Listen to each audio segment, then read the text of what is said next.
안녕하십니까. 평생투자 파트너입니다. 2020년 6월 24일 수요일입니다. 오늘은 코로나 재확산에 관련한 좀 문의가 많았는데요. 최근에 카페 회원분들이랑 통화를 해보면 가장 많이 하는 말씀이 코로나 재확산 때문에 그것 때문에 뭐뭐뭐이다, 뭐뭐 해서 못하고 있다, 이런 이야기들이 좀 많은 것 같아요. 저도 뭐 공감을 충분히 하고 우려되는 부분이 큽니다. 근데, 어, 있는 그대로의 어떤 팩트를 좀, 저는 좀 확인하려고 하는 것이고, 앞으로의 어떤 일이 될 것이다라는 이 예상은 조금 조심해야 되지 않을까 이런 생각을 합니다. 왜냐하면 한번 이쪽으로 예상으로 안 좋은 쪽으로 생각을 하다 보면 끝이 없거든요. 근데 최근에 또 거기에다 뭐 여러 어떤 이슈들이 좀 많았잖아요. 그 트럼프 이야기도 있고 북한 이야기도 나오고 뭐 다양한 이슈도 나오죠. 그리고 또 하나는 주가 지수들은 많이 올라왔는데 EPS가 따라 올라오지 않으니 결국은 이 주가의 상승은 PER에 의한 단순 상승이었구나. 그러니까 좀 조심해야 되지 않을까? 뭐 이런 이야기가 한참 된 것 같아요. 계속 나온 지가. 그래서 있는 그대로를 조금 좀 생각을 해보려고 하는데요. 일단 저는 아침에 출근하면 이 화면을 가장 처음에 보는데요. 이게 보면은 뭐 검은색은 세계의 신규 확진자 수고 빨간색은 한국의 신규 확진자 수인데요. 이 정도 한국이 신규 확진자 수가 거의 이제 이 차트에서 보는 것처럼 거의 이제 바닥을 기는 경우가 꽤 됐습니다.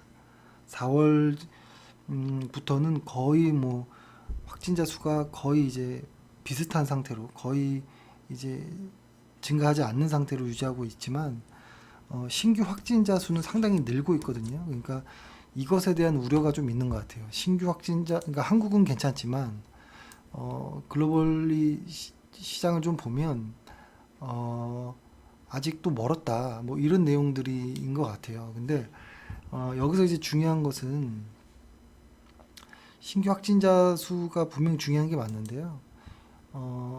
여기서 조금 더 확인해야 될 건 뭐냐면 이 신규 확진자 수의 가장 큰 비중을 차지하는 나라를 좀 봐야겠죠. 상세하게 좀 본다면 그러니까 글로벌 어떤 신규 확진자 수의 가장 큰 비중을 차지하는 미국을 보면 사실은 좀 안정적으로 가고 있는 게 아닌가 싶어요. 이게 뭐냐면 사망자 수인데요. 확진자 수보다 조금 더 중요한 것이 저는 사망자 수라고 생각을 합니다. 사망자 수라고 생각을 하는데 사망자 수는 이건 역시도 안정적으로 이 방향성이 이제 밑으로 내려오기 시작하고 있죠. 그래서 이것도 또 중요한 부분이라 생각하는데 근데 여기서 이제 중요한 것은 확진자 수는 증가하고 있다라는 거죠. 그러니까 확진자 수는 계속 증가하고 있는데 사망자 수는 감소하고 있다.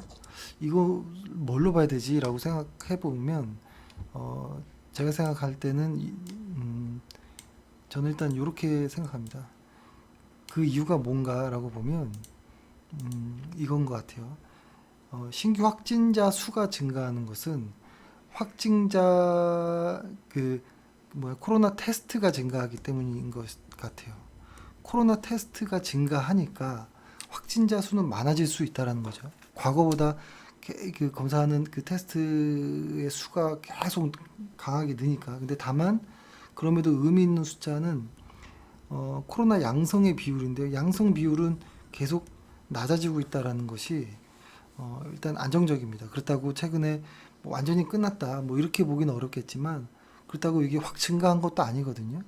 양성 비율이. 근데 계속 이제 우려를 하고 있는 부분은 조금 좀 굳이 그렇게 예측의 영역으로 들어가서 그 예측의 영역까지도 우려할 필요는 없지 않을까라는 일단 생각을 좀 합니다.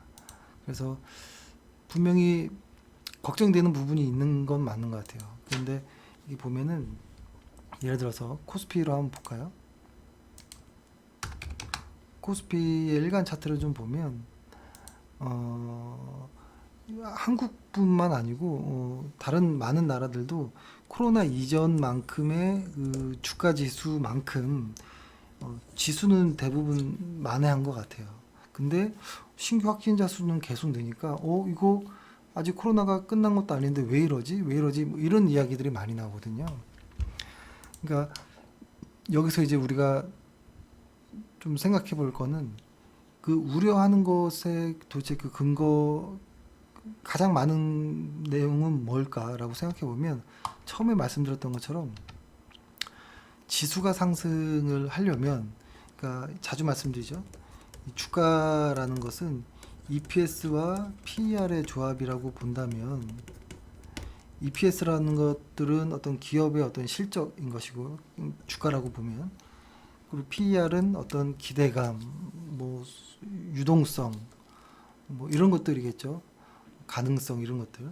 근데 지금 코스피를 주가라고 보면은 이렇게 쭉 올라왔는데 이 올라온 지수가 올라온 것을 이렇게 쪼개서 확인해 봤더니 EPS는 아직 올라오지 않고 있는데 PER만 올라와 버려서 결국엔 주가를 설명하는 것이 아니냐. 근데 주가라는 것은 EPS와 수렴하는 것 아니냐. 그렇기 때문에 PER이 이렇게 올라왔지만 EPS가 올라오지 않는다면 이 PER은 내려올 것이다. 결국 올라왔던 주가는 하락할 것이다. 이런 어떤 우려까지 가는 것 같아요. 그러니까 EPS만 올라온다면 지금의 이 PER에 대한 우려도 정당화될 수 있겠죠. PER이 낮아지겠죠. 안전하게. EPS가 올라오면서 PER이 낮아지는. 그래서 지금의 주가는 비싸지 않다. 뭐 이런 이야기가 나오겠죠. 그렇게 되다 보면 시장은 코로나의 어떤 그 신규 확진자 수보다 사망자 수에 집중을 한다든지 혹은 어떤 양성 비율에 좀 더 포커스를 맞춘다든지 아니면 최근에 많이 좋아지고 있는 어떤 경기 지표들에 좀 이슈가 만들어지지 않을까 이런 생각을 하는데요. 이것을 이제 그럼에도 최근에 EPS가 좀 올라오지 않는 것은 조금 의아한 부분이 있긴 있어요. 과거에 보면은 과거에 조금 침체 국면에 있었을 때 보면은 요 제가 그림 설명해 드릴 건데요. 뭐냐면 예전에 한번 그런 말씀 드렸죠. 어떤 시장이 이렇게 확 이렇게 하락했을 때 이 주가 지수가 이렇게 반등을 이렇게 하는 과정에서 보면은 주가 지수는 먼저 1번으로 반등을 하는데 그 다음에 반등하는 게 봤더니 실업률이 아니라 실업률 청구 건수였던 것 같아요. 청구 건수가 이렇게 나오면 한두 달 정도 안에 실업률이 반등을 하고 실업률이 반등함과 거의 비슷하게 EPS가 반등하더라라는 것이었고 이런 EPS가 반등할 때 외인들이 들어오고 환율이 안정되고 뭐 이런 식으로 흐름이 갔던 것인데요. 그런 측면에서 봤을 때 사실 이 노란색이 실업률이거든요. 그러니까 시장이 안 좋아질 때 실업률은 강하게 이렇게 상승을 합니다. 이거를 좀 보면 잠시만요. 여기 좀 그림이 좀 섞여서 이렇게 볼게요. 이거를 그림 이 세 개를 보여드릴게요. 이렇게 보면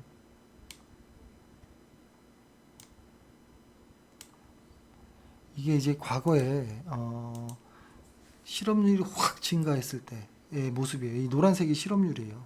실업률이고 검정색이 EPS입니다.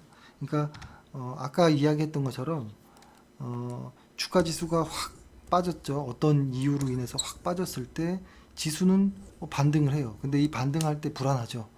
왜냐하면 PER만 증가하고 EPS가 증가 안 하니까. 그러니까 지금과 비슷한 상황이죠. 근데 과거에도 보면 조금 지났을 때 청구 건수가 반등하고 그 다음에 실업률이 반등하면서 요 언저리 때 EPS도 함께 반등하는 뭐 이런 모습들을 볼 수 있었다라는 거죠. 그리고 요 구간에 이제 어떤 한국으로 따지면 외인들의 수급이 들어오는 뭐 이런 것들 말씀드렸는데요.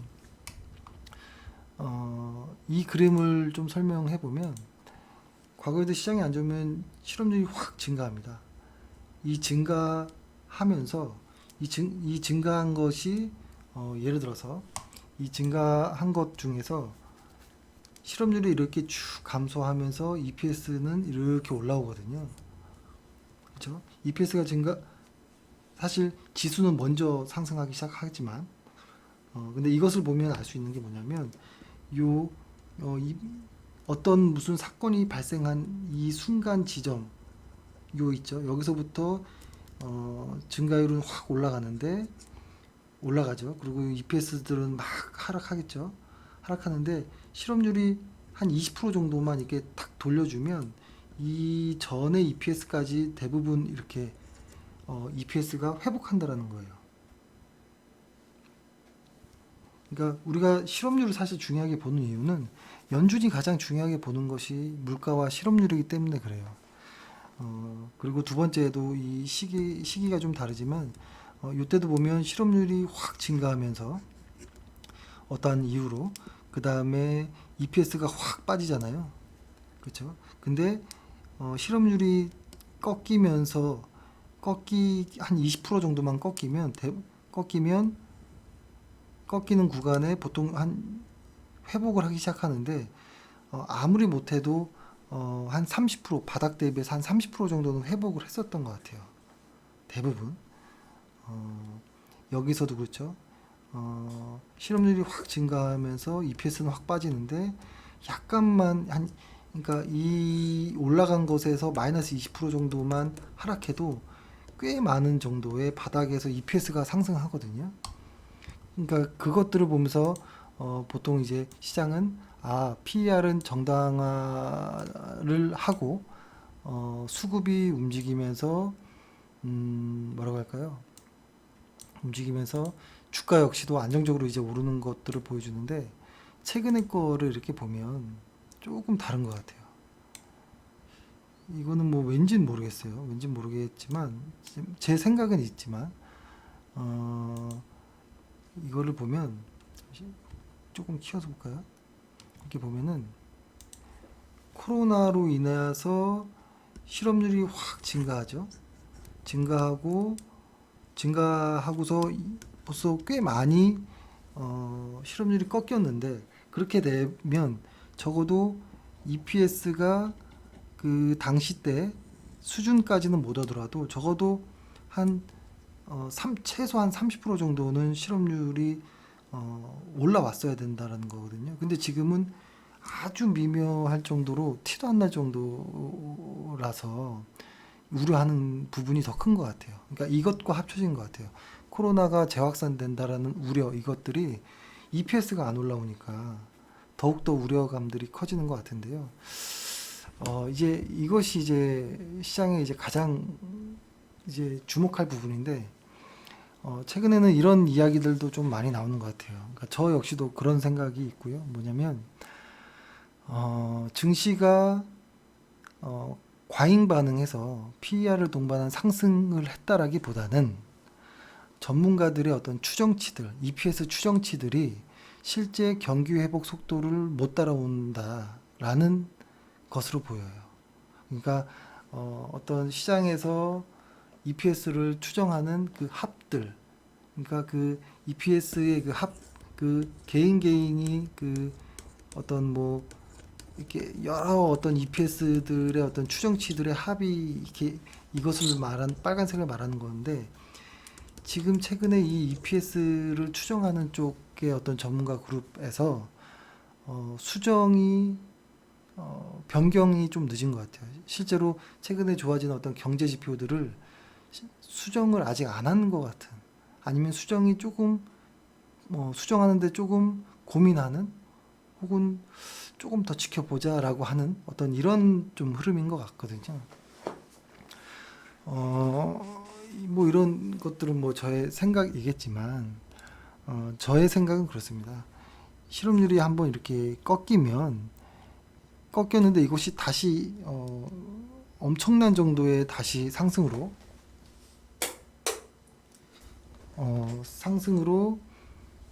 이렇게 실업률이 다시 증가하기는 힘들다라고 봐요. 아마 2분기 때만큼 이상으로 더 안 좋아지기는 힘들 거라고 보거든요. 어떤 많은 것들이. 그래서 저는 이 실업률이 마지막 그 고점이라고 생각을 하고 이것이 저는 내려갈 거라고 봅니다. 여기서 실업률이 더 올라가기보다는 내려갈 것으로 보고 아직 반영되지 않은 EPS들의 추정치들은 저는 반등할 것이라고 보고요.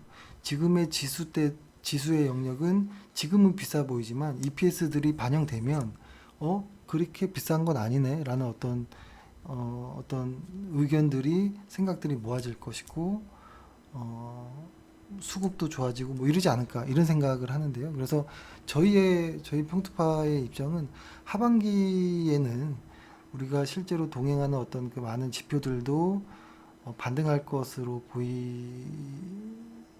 그러지 않을까라는 상상을 합니다. 근데 저희가 예전에도 많이 말씀드렸지만 시황이라는 것은 시황 그 자체로 끝내야 돼요. 시황이라는 것은 그냥 시황인 거예요.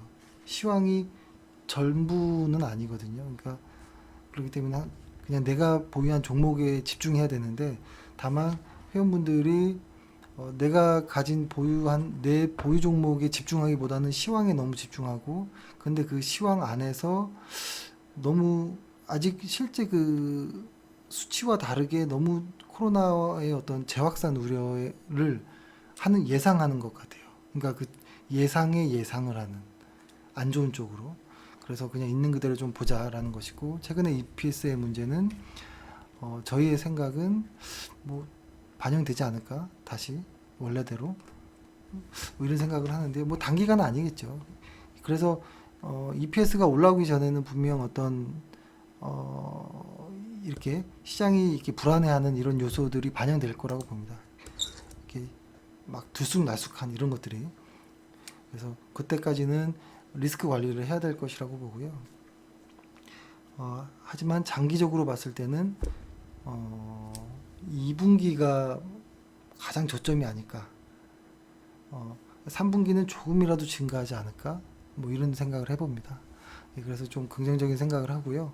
혹시라도 시장이 하락하면 예전에 말씀드렸던 것처럼 내가 째려보고 있던 좋은 회사를 다시 못 샀다면 살 수 있는 기회라고 생각하고 좀 주시해야 되지 않을까 이렇게 생각합니다. 오늘 방송은 이렇게 해서 마치고요. 오늘 하루 고생 많으셨습니다. 감사합니다.